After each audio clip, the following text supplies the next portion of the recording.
Assalamualaikum warahmatullahi wabarakatuh. Hari ini kita akan belajar terkait dengan ukuran penyebaran, dispersi, dan variansi. Kemarin kita udah belajar terkait dengan ukuran pemusatan data. Ya, kalau ukuran pemusatan data, itu kita melihat kecenderungan nilai data-data itu di tengah-tengah setelah data-data tersebut diurutkan. Ya, kemarin ukuran pemusatan data itu yang sudah kita pelajari, ya ini nilai rataan, nilai yang sering muncul, dan nilai tengah. Sekarang kita belajar terkait dengan dispersi atau penyebaran. Ya, kita mau lihat kalau ukuran dispersi kita mau lihat sebaran dari sekumpulan data tersebut. Nah, variansinya dari ukuran tersebut yaitu jangkauan, simpangan baku, dan varians. Ya, sekali lagi yang perlu diingat oleh teman-teman, kalau ukuran pemusatan data dan dispersi itu mewakili populasi, maka disebut parameter.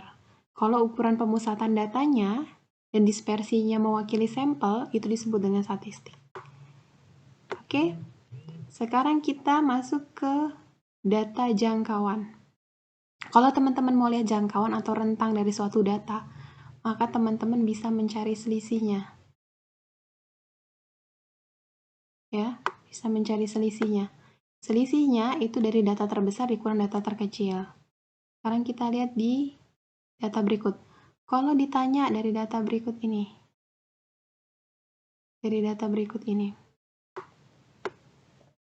ya, berarti nilai data terbesar 56 dikurang nilai data terkecil 1, maka rentangnya, jangkauannya itu 55.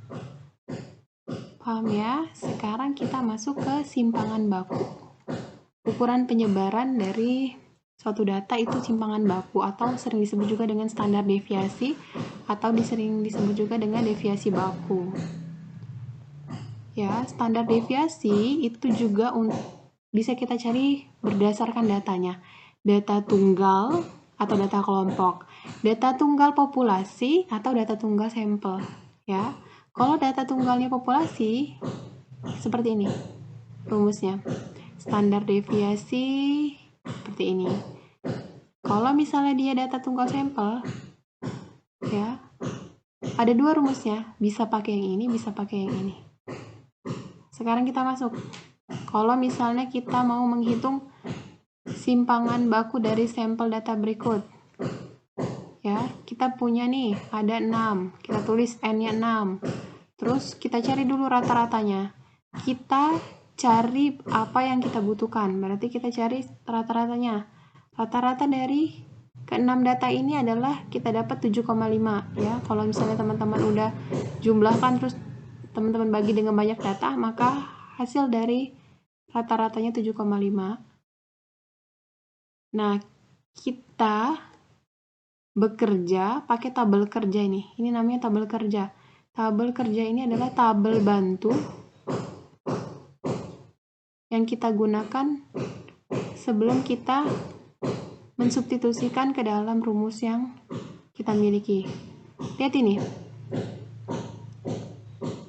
Ini kan kita punya data tunggal dari sampel. Ini kan sampelnya nih.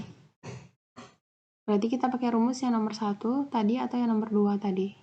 Sekarang kita masuk ke tabel kerja dulu. Ini data kita nih, 5, 6, 7, 8, 9, 10. Urutkan ya. Terus, XJ min X. Ini X bar ya. XJ-nya itu 5. X barnya 7,5. 5 dikurang 7,5 sama dengan min 2,5. Begitu juga. 6 dikurang dengan X barnya 7,5 berarti minus 1,5. Sampai ke 10. 10 dikurang 7,5 maka dapatnya 2,5. Begitu. Nah, yang XJ min X bar kuadrat yang ini berarti dikuadratkan. Min 2,5 dikuadratkan jadi 6,25. Min 1,5 dikuadratkan jadi 2,25. Ya, seperti ini. Kita dapat deh. Tadi kan yang kita butuhkan apa nih? Sigma J1 sampai N. Berarti J1 sampai 6 ya, sigmanya. Berarti yang kita butuhkan yang ini. Nilai sigma keseluruhan data ini. Maka kita peroleh ya akar dari ini kan dapat tadi 17,5 per N itu kan banyak data. dikurang dengan 1, maka kita peroleh nilainya yaitu akar 3,5. Nanti teman-teman bisa cari lagi berapa akar 3,5 itu. Berarti nilai dari simpangan baku sampel ini, ya, sampel ini berarti akar 3,5. Nah, ini untuk rumus yang pertama tadi. Ya, selanjutnya kita coba pakai rumus yang kedua. Ya, mau rumus yang pertama ataupun rumus yang kedua untuk data tunggal sampel itu harus hasilnya sama. Sekarang kita pakai rumus yang kedua. Ini yang rumus yang kedua nih. Ya, ini rumus yang kedua. Yang kita butuhkan apa?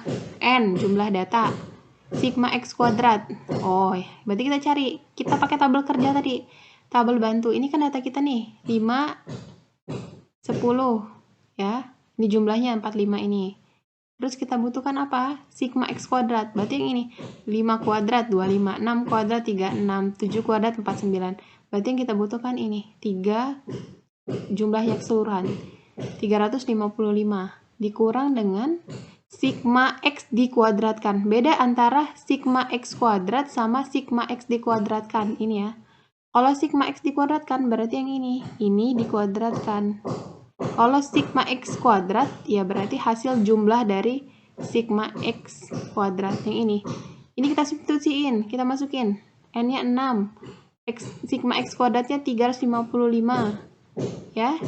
Sigma X dikuadratkannya 45 kuadrat per N-nya tadi berapa? 6 dikali dengan N-1. 6 dikurang 1, 5. Ya udah kita masukin. Hasilnya dapatnya 3,5. Akar 3,5 sama ya. Mau rumus 1 mau rumus 2 boleh pilih yang mana untuk mencari simpangan baku dari